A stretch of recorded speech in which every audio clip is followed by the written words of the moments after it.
Historia de la educación. Edad moderna, siglo XV al XVIII.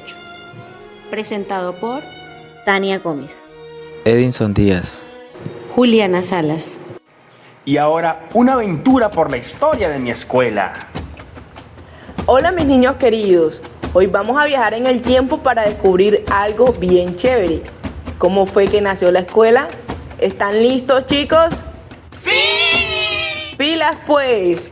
¿alguna vez se han preguntado por qué vamos a la escuela o de dónde viene la palabra educación? Yo lo sé, viene del latín, pero tiene dos significados que son como una pelea de superhéroes. Viajemos al humanismo. Antes del siglo XVII, aprender era solo imitar a héroes y santos para ser buenos cristianos. Pero los humanistas dijeron, no, queremos que los niños sean sabios y virtuosos. Aparecieron maestros como Erasmo de Rotterdam, quien decía que estudiar debía ser algo muy importante para la vida. Comenio es el papá de la didáctica. Él decía que no hay que aprender solo de libros, sino mirando la naturaleza y usando los sentidos. A esto lo llamaron realismo pedagógico. Fue el inicio de la pedagogía como una ciencia de verdad. Llegamos al siglo XVIII, el siglo pedagógico. Aquí es cuando la palabra educación se vuelve famosa en todo el mundo. Mi parte favorita, aparece Jean-Jacques Rousseau. Él escribió un libro llamado Emilio, donde decía algo revolucionario para su época. Rousseau decía, dejen que los niños sean niños. Para él, el mejor maestro era la naturaleza. Pensaba que no debíamos apurar a los niños a ser adultos, sino dejar que descubrieran el mundo a su propio ritmo. Entonces, ¿la pedagogía es solo estudiar? Casi. La palabra viene del griego pedagogía. Antiguamente, el pedagogo era la persona que acompañaba y guiaba a los niños al lugar de la enseñanza. Como un guía de aventuras. Exacto.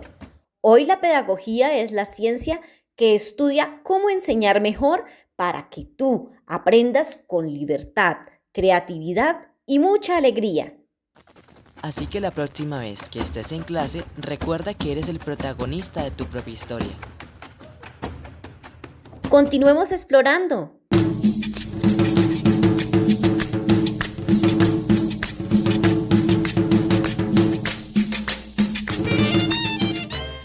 Ahora nos vamos a retroceder a 1991, un viaje a la escuela en Colombia, un año que cambió todo con la constituyente. Quienes lideraron fue Antonio Navarro, Álvaro Gómez y Horacio Serpa. En ese entonces se creó la nueva Constitución, con la cual la educación pasó a ser un derecho fundamental, donde se estableció la gratuidad en instituciones estatales, la autonomía universitaria, la diversidad étnica y laica en la educación. Se fortaleció la autonomía pedagógica e institucional. Cada colegio debe crear su propio PI, un proyecto educativo institucional. El PI define cómo enseña la institución, qué valores promueve, qué tipo de estudiantes quiere formar y qué metodologías utiliza.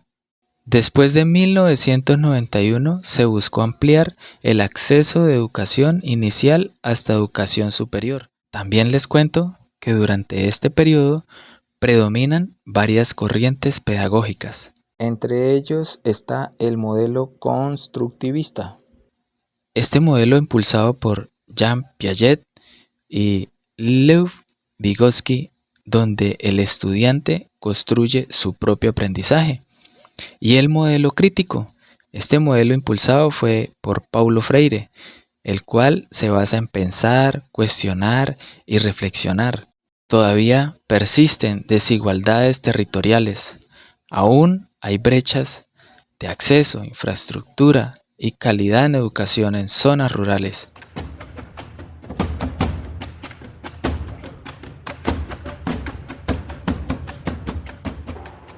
Maestra Capibara, ¿Cómo influyó la sociedad en la educación moderna?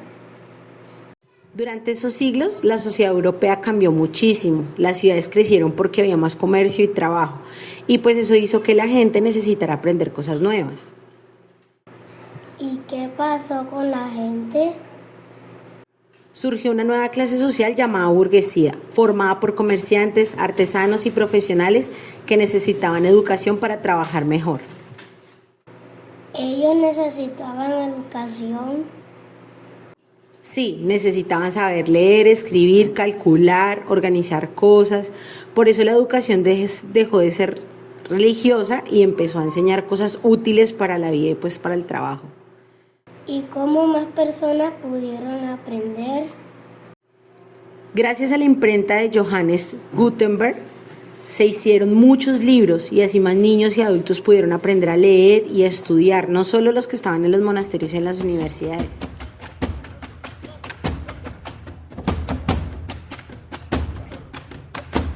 ¿Cómo afectó la política a la educación en la edad moderna? Durante esa época, los reyes querían consolidar su poder y organizar mejor sus gobiernos. Para eso necesitaban funcionarios bien formados, así que lo que hicieron fue crear más escuelas.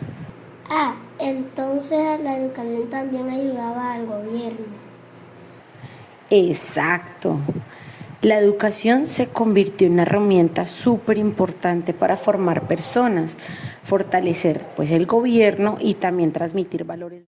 Así es como la educación política y religiosa estaban muy conectadas en ese tiempo. ¿Cómo influyó la cultura en la educación moderna? Durante la Edad Moderna surgieron movimientos culturales que cambiaron la educación.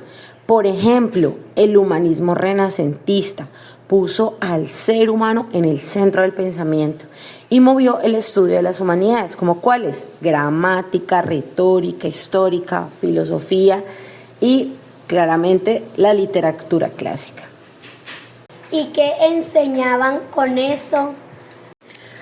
Pues buscaban formar personas cultas, racionales, pensantes, virtuosas. Un ejemplo que te puedo dar es Erasmus of Rotterdam, que defendía la educación moral y la formación del carácter.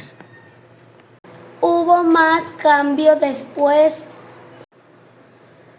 Sí, durante la Revolución Científica, científicos como Galileo Galilei e Isaac Newton mostraron que el conocimiento debía basarse en la observación, la experimentación y la lógica, cambiando de esta manera pues la forma de enseñar. ¡Qué interesante!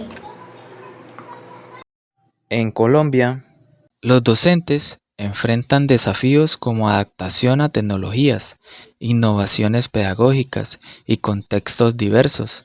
Persisten brechas en condiciones laborales, especialmente en zonas rurales.